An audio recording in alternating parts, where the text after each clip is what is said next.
honestly, animals, like how many experiments have been done on animals where like they can kind of change their behavior based on things that are happening to them, and human beings are no different. Like you can always change.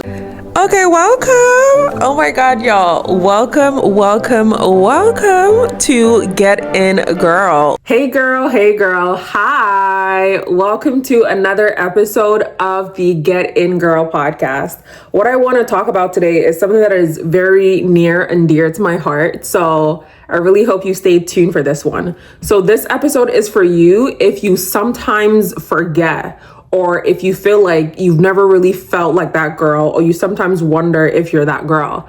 And by that girl, I mean confidence, right? Like a lot of people think that confidence is a personality trait. Like I always hear like, oh my God, like you're so confident. Nobody's really born being confident. More people, or some people, are more outspoken and out there than others, and kind of that just builds up more confidence in them. But nobody's born with confidence. It is literally a muscle that you can work on and you can develop. So that is what we want to talk about today. So today we're going to talk about how to get your confidence back, one micro action at a time. Or if you feel like you've never had any confidence, today we're going to help you get out of that. We're going to help you build your confidence muscle one action at a time. And by the end of this podcast, I want you to have 4 things that you can do, or you will have 4 things that you can do to help you build your confidence muscle.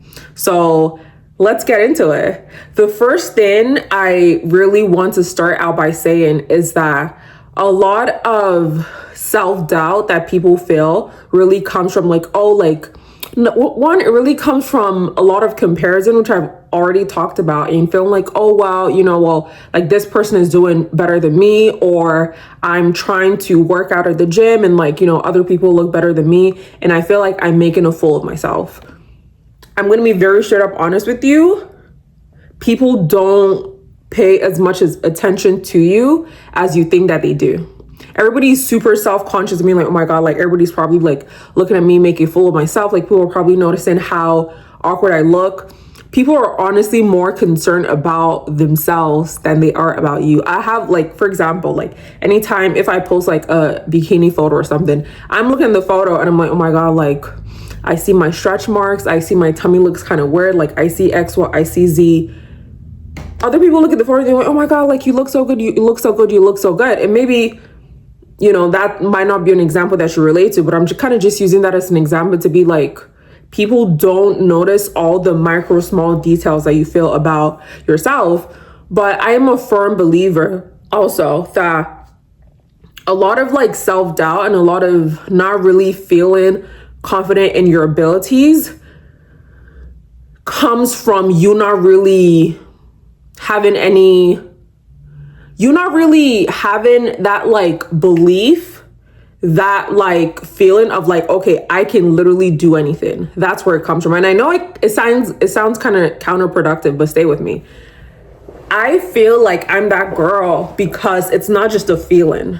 I know that I'm that girl, and I have the evidence to back it up that I'm that girl. I know that no matter what difficulties that I find myself in, no matter how tough something is, I will come out on the other side. I'm not saying that like, okay, well, this problem isn't that big, or this whatever isn't that deep. It is. It might be horrible, but I have confidence in my abilities. And confidence in my abilities is something that is built over time, because I can look at my track record and be like, okay, wow, I've done XYZ a million number of times, so there's no reason that I'm not going to do this one thing. And building your confidence up over a period of time literally starts with taking small action. So every time that you complete a small action, every time that you tell yourself like, okay, like I'm going to go on a walk, and you actually go on a walk, you're literally rewiring your brain's like neural pathways, and you're telling yourself like, okay, you know what? You can expect me to be a person of my word. Like you can expect me to keep the word that keep the promise that I've made to myself. And you can fool a lot of people in this world. Like you can fool a lot of people in this world. The one person that you cannot fool, unfortunately, Miss Girl, is yourself. And I know, I'm not saying that, you accomplishing your goals is what makes you a person of worth. Like you are a person of worth, true. But being a person of worth is not enough to make you feel confident. Unfortunately, being a person of worth and knowing that like, oh yeah, like my life is valuable is not enough to make you feel confident. And that's why you struggle with self-doubt. That's why you like feel insecure. Because yeah, like, you know, there's people that love you. There's people that care about you. You're a valuable person, but you still feel this, you know, self-doubt. You still feel like I'm not really confident. And that comes from you not really believing your own word, like you not having any trust in yourself. So that's kind of where a lot of, that's kind of where we're going to dive deep into today. And another thing I wanted to point out actually is that the way you see your abilities is also directly linked to self-doubt. So if you think that your skills are fixed, if you think that, you know what, like people are born being smart, people are born being Y, people are born being Z, you have like a fixed mindset around people, like stuff that people can or can't do, you kind of tend to feel more self-doubt, because if you come up against a wall, you're like, your first reaction is usually like, okay, well, I'm not really smart, or like I wasn't really born smart, I've never been good at math, or, you know, I'm not a runner, or I'm not this, I'm not that. And you kind of just like get into a slump and you can't really take action because like you inherently have such a fixed mindset and you really believe that, okay, well, I can't really change the skills that I was born with. Versus if you feel like, you know what, like I can learn anything. Literally, something I always say actually is that between where you are right now, maybe I'm not the one that says it, but like this is something I've heard, this is something I've said. But between where you are right now and where you actually want to be is a gap of skill set. Like there's skills that you have here in the future that the current you does not have. Everything is literally just a skill set. Like if you're looking at, like last week I talked about jobs and careers, like being able to fix your resume, being able to be good in interviews, like being able to sell yourself, like that's a skill set.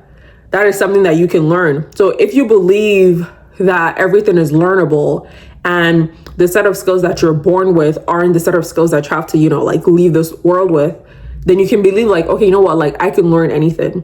So if you come up against a brick wall, you're like, well, I can probably figure this out, because you believe that people can change and people can learn. So that's another thing that I want you to keep in mind as we kind of go on. And then something that I really saw, or like a quote that I came across when I was kind of prepping for this episode, was from a person named Carol Dweck. And it says that the simple shift from I can't do this thing to I can't do this thing yet literally encourages you to see challenges as growth opportunities and not failures. So if I'm up against something, I'm like, okay, you know what? I feel like I've been applying for jobs and nothing's working. I feel like I'm not really good at interviews, or I feel like, you know, I'm failing this math class, or I feel like I'm struggling to put myself out there in relationships, or I feel like, you know, I'm trying to lose weight and I really don't know how. You don't kind of like give up and let self-doubt run amok. You just see it as, okay, you know what? Well, yeah, like I can't do this thing yet. And that yet kind of lets you be like, okay, well, like this is something I will be able to do in the future. I just need to learn how to do this. I need to learn how to maybe track my calories. I need to learn new exercise. I need to learn how to, you know, solve math problems better. I need to learn to improve my interview skills. Like everything is learnable, and really telling yourself that yet portion, like every time you're having a conversation with yourself and you're like, oh, this is so hard. Like I don't know how to do this. I want you to put in yet. I don't know how to do this yet. And that literally, again, like I said before, it's literally going to rewire yourself, your like brain, to let you know that, okay, well, like this is not permanent. Like whatever skill set that I have right now is not permanent. I can always grow and I can always learn and I can always improve. Another thing that plays into self-doubt is something called a locus of control. This was something that I learned from like when I was in like school, I think, and I really figured out that I have an internal locus of control. And if that sounds familiar to you, give me a minute. Let me explain to someone that maybe it's not familiar to them.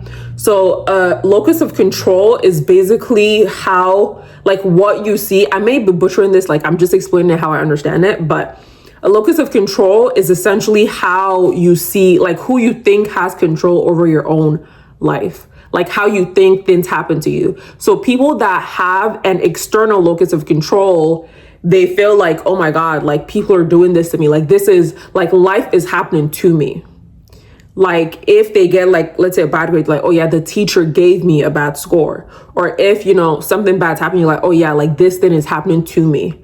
Versus if you have, and also they kind of feel like people with an external locus of control also feel like, not that I'm powerless, but I'm kind of powerless to change my life. Like external conditions control my life, and there's a limit to what I can actually do to improve that. That is kind of an external locus of control. If you feel like everything outside of me controls my life, like, oh, I wasn't born with this skill, or, the universe is conspiring against me, or like bad things always happen to me. Like there's something outside of you that is controlling your own life. You may have an external locus of control. And I'm sure there's tests that like you can kind of take and help you figure out which one you are. But the people that have an internal locus of control believe that we have control over our own lives. Like I believe that, okay, everything that's happening in my life, what part did I play in this? Like if I get a bad test on a bad score on a test, I'm not like, okay, well, like the teacher gave me the score. I'm like, okay, well, maybe I didn't read hard enough, or maybe I didn't understand it well enough. But I just believe, not that I don't, an internal locus of control is not to blame yourself. It's more just to acknowledge that, okay, like I have control over my life. And like coming from that standpoint of like, okay, I have control over my own life is such a good standpoint to come from, because then kind of ties back to one of my previous episodes where I'm like, you might be the problem, but you're also the solution. Because you have control over your own life. Because like, okay, if I'm not really good at interviews, that is something that I can control. That is something that I can change. That is something that I can improve, versus being like, oh, I'm not good at interviews because, I'm just not a confident person. Like there's just nothing I can do about that. Or like I wasn't born, like I'm an introvert. Like I can't really change that. Like this is who I am. Do you kind of see the difference in how like the external, because you're looking at other people or other things outside of yourself as the controllers of your life, you kind of just feel like there's not much I can do. Like if the universe is controlling my life, or if like, the skills that I was born with and I can't do anything to change that, like that kind of limits me, because like there's not really much that you can do to change your life. And it's easy to kind of fall into despair, and easy to kind of like fall into self-doubt when you feel like there's nothing that I can do about it. And obviously self-doubt is also linked to how you talk to yourself. So for example, something that I would notice about myself, like when I'm like, okay, well, we kind of all have those days, like when you're feeling fat, you're like looking at your body in the mirror, like, this ain't it. Like, this is not, I wish I looked better. I wish this, I wish that. And really learning to like talk to myself and be like, okay, back up. Like it's one thing to want to change your body, and it's one thing to want to look better, but there's no reason to talk down to the body that you have right now. Like the body that you have right now, the body that I have right now has put me through so much, has put me through school, has been with me through like multiple jobs, has been with me through like trauma, has been with me through like sickness, like, and the body's still here. So literally give her some space, like give her a break. And with that, I kind of wanted to get into, because at the start I said I'm going to give you a list of 4 things that you can do to kind of start to build that confidence muscle. So the first thing that I want to do, or the first thing that I want you to do, is to remind yourself that you can learn or change. That is literally the thing about being a human being. Like we're even like, honestly, animals, like how many experiments have been done on animals where like, they can kind of change their behavior based on things that are happening to them. And human beings are no different. Like you can always change. Like if you're like, oh yeah, well, I'm an introvert. You might not believe me, and that's okay. Introverts just get their energy, like they feel refueled by being by themselves. So me being on a podcast, like I spend a lot of time by myself. So I'm able to like come and like talk and blah, blah, blah. But like me being an introvert, like me being shy, does not equate to, let's say, me being bad at interviews. I'm actually really good at interviews. And people are always like, oh my God, like you seem so quiet. Like how do you yap so much? Because that's just something that you can learn. Like everything, remember what I said in the beginning, the gap between where you are now and where you want to be is a gap of skill set. Anything can be learned. Anything can be changed. Your skills and abilities are not fixed. You can grow, you can change, you can develop. So the first thing I want you to do is every time you kind of feel like, oh, I wasn't, I'm just a shy person, or this is the way I was born. Maybe shy is not the right example, because you know what, like you can be shy and you can still do things. Like being shy does not prevent you from doing things. Being shy does not prevent you from speaking. It may mean it's a little bit more out of your comfort zone to do, but everything can be learned, everything can be changed. So shifting from is this something that I can do, to how can I do this thing, is the first thing that I want you to take away. The second thing, kind of going back to what I talked about like a locus of control.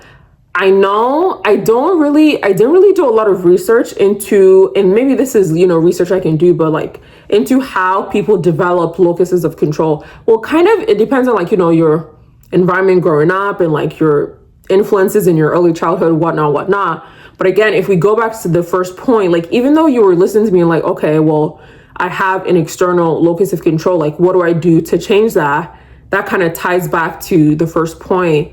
Continually telling yourself and continually taking these small actions to remind yourself that you can change. I can't do this thing. Yeah. Okay, me being shy does not automatically mean I can't be good at interviews. Me being shy does not automatically mean I can't have a podcast. Like you'd never catch me at a networking event. I've gone to a networking event. I don't like them because I'm so shy and I don't like to like walk up to people, but I'm here in front of a camera recording a podcast yapping for like the 14th episode. So being shy is not going to stop me from doing other things. And that's just kind of just taking that gradual shifts. And every time you kind of start to feel like, okay, well, this thing was not my fault, I like to be very reflective and ask yourself like, okay, what part did I play in this? Okay, yes, I got a bad score. What part did I play in this? Okay, this relationship ended. What part did I play in this? And this is not to blame you or to shame you, but kind of to always remind you that you have control over your own life. Like life is not something that is happening to you. Your life is happening for you. It's happening through you. So that's kind of the second takeaway that I want you to like remember. And then the third thing is to take small actions to build up your belief in yourself as proof. So I kind of mentioned it in the beginning, but actions fuel belief, not the other way around. Like people think like, okay, well, I have to wait till I believe in myself before I can take these actions. But every small action that you take, literally you start to build up proof that like, okay, you know what, like I'm actually capable. Like every time you're like, okay, I'm going to go on a walk, and you go on a walk, your brain's like, oh, wait, like we can actually like do things. Like we can actually say that we're going to do something and we can actually do it. Like your brain doesn't know the difference between a big win and a small win. It just don't like, oh, like that was a win. And you kind of just build up that bank, build up that testimony. And that's what I mentioned before in another episode about keeping a testimony album. So you can look back on it and be like, like this is my track record. Like these are all the things that I've gotten through before. These are all the things that I've accomplished before. I can accomplish anything. And then when you start to doubt yourself, your brain can kind of look back at your list, at your track record, to remind you like, oh, like as evidence. When someone's like trying to like be weird to you and you're like, you better ask about me. Literally tell yourself that. Like if you're trying to, like if your mind is trying to make you feel insecure, or you're kind of like doubting your abilities, you can just tell yourself like, you better ask about me. Like this is a list of all the things I've done.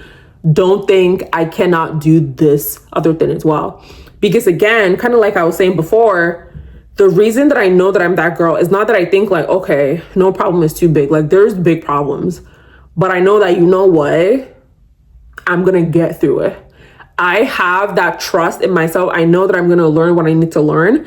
I know that I'm going to set those goals. I know that I'm going to keep my word. Like I keep my word to myself, not always, like nobody's perfect. And that's why, again, like confidence is a muscle that you need to constantly like work on and constantly build. But keeping your words to yourself is such a huge way to actually develop confidence and actually develop like belief and trust in yourself. Because if you say like, okay, well, I'm gonna do XYZ, and you never follow through with XYZ, of course you're gonna doubt yourself, because like your brain's gonna be like, bro, like you're gonna feel like I can't do anything. If you can't say like, okay, I'm gonna go on a walk and actually stick to it, your brain's gonna be like, I literally cannot trust you. So literally finding small micro actions that you can take. If you tell yourself like, okay, I'm gonna go on a walk, and then when it's time to go on a walk, you're like, oh, I don't really want to do this. You can be like, we have to work on building up our trust in ourselves. Like, you know, we've kind of not been doing great, and we don't really trust our own word. And that's where self-doubt is coming from. Like, that's why you don't feel like that girl. That's why you don't feel confident. So I'm going to do this to build up evidence or build up proof that I'm actually capable.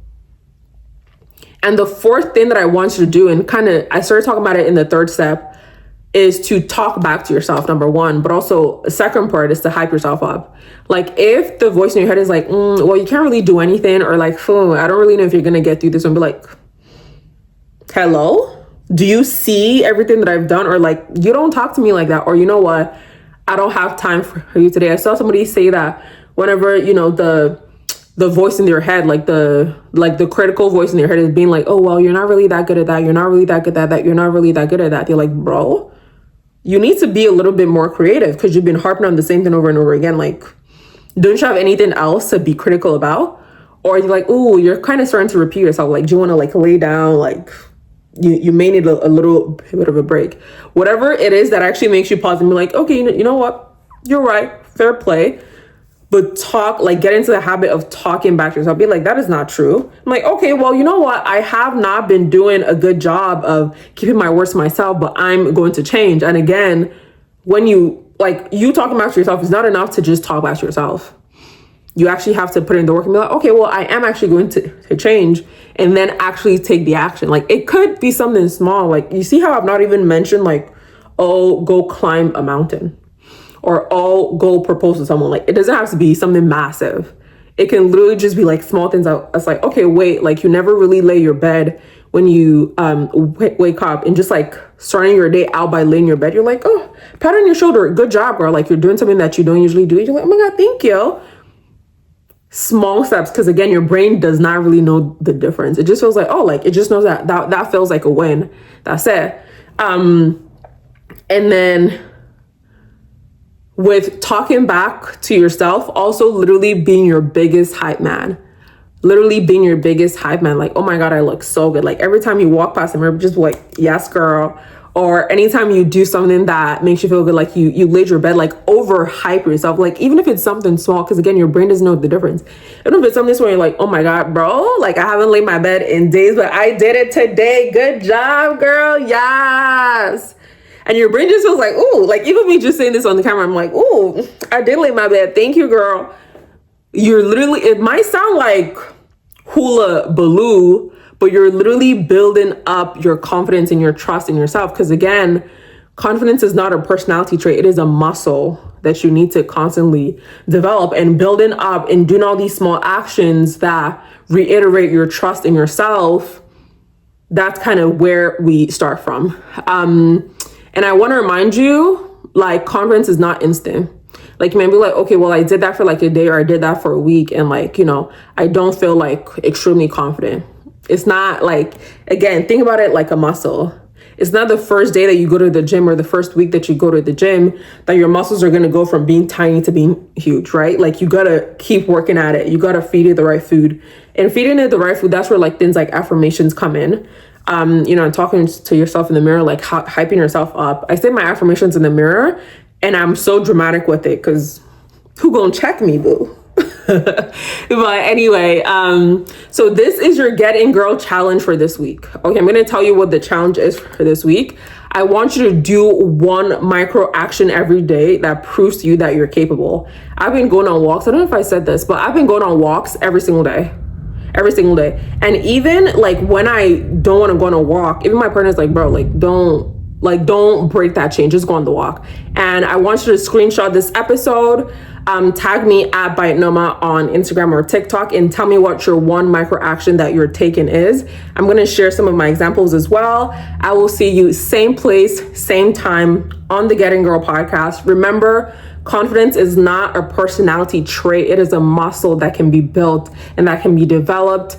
Love yourself, trust yourself, and have the action to back it up. I love you so much, girl. Bye.